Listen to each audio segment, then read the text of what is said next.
Hey everybody, welcome back. And if this is your first time here, welcome. My name is Matt and this channel is all about learning to tie flies. Now I got a really fun pattern for you tonight. It's a Grizzly King. You might have seen this or heard of it as a streamer or a wet fly. Tonight I'm going to be tying it as a wet fly.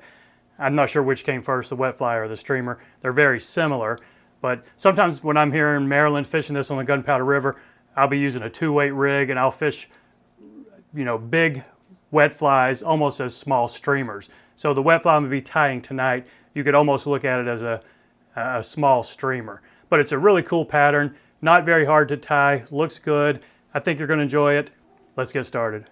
So there it is in the vise, the Grizzly King wet fly. It almost looks like a streamer, but you can tell it's not quite as big as a streamer. It's a small. So I will explain the materials as I go and put the recipe in the description. So I am tying this on a size 10 wet fly hook. It's a 1X long. I'm going to lay down a base of black 70 denier UTC.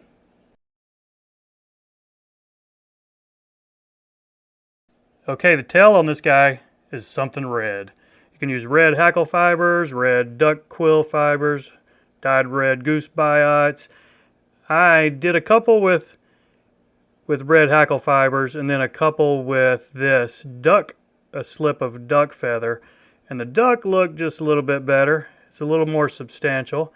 So I'll put a couple of wraps right there, make sure I'm centered where I want, and then catch it in tight. Bury that right there. Watch the point of your hook. Now the next component is Mylar Tinsel. The gold or silver, we're going to want the silver showing. So tie it with the silver toward the hook.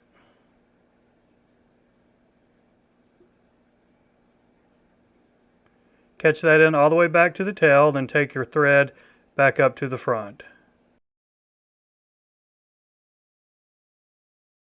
Okay, now the main part of this body is green floss. We're going to tie this in at the front. Had to lick my finger there to get it a little bit easier to tie in so it doesn't splay like it just did right there, but we'll take care of that. Just pull it a little tighter. Okay, now this is caught in. Now this is a good place to use your rotary vise because we're going to wrap it down and back up and then probably halfway down again and halfway back up to give us just a little bit of the taper. I am not using my rotary because I've got a camera and a backdrop right behind me, but if you have one, definitely use it here.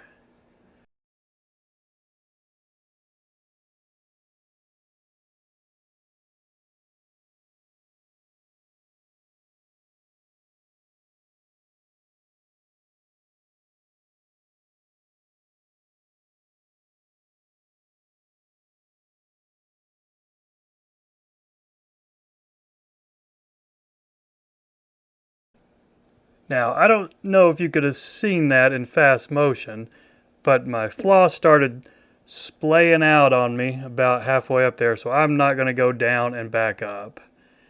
I suppose I could tie on another piece and then do it halfway down and back, but I think that body is flat enough as is.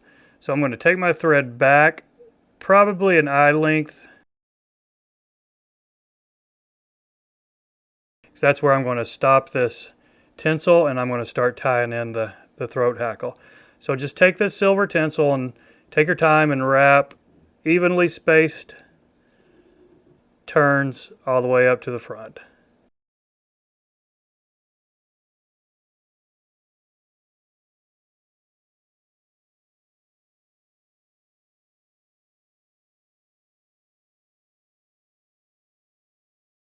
Catch your tinsel in and go ahead and snip it off. Now we've got a throat hackle on this. It's Grizzly. It is a Grizzly King, so it's using a couple of components of Grizzly. So I'm using some Grizzly soft hackle. Probably not that long, not quite to the point of the hook, maybe from where we are halfway to the point.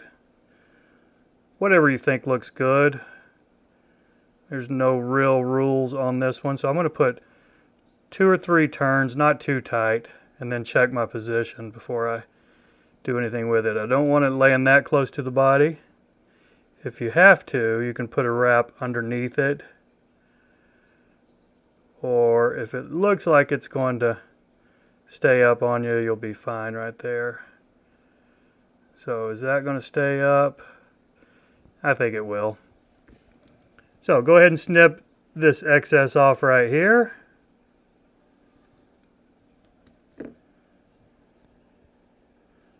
Catch those in. Flatten it out just a little. Gives me a little bit more room to tie in the wings, which is grizzly tips. The kind of from your grizzly cape that you don't use that much. I save these when I'm tying a dry fly with grizzly, and I'll have these left over, and then I'll have a little cup full of them so I can tie flies like this. You might want a little, if you were doing the streamer, you'd do the same thing, and they would probably be a little bit, use the bigger ones. Now some people will use mallard flank for this wing, and I have done it like that, but I think this one looks just a little bit better through the water. So I'm going to do a pinch wrap right there, do a couple, and then check my position, arrange it if I need to before I do any real securing wraps. Oh, messed up my tail there.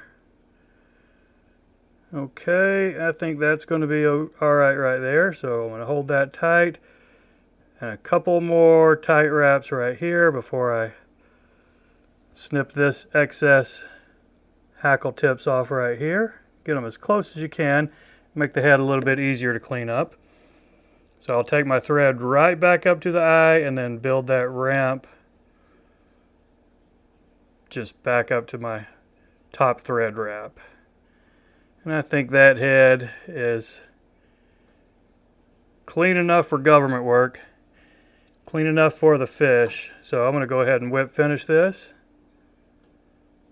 and put a drop of UV resin on the top. Give it that nice hardened glossy sheen look, and of course make it last a lot longer. So there you have it, folks, the Grizzly King wet fly. Hope you enjoyed it, maybe you learned something. That's all. We'll see you next time.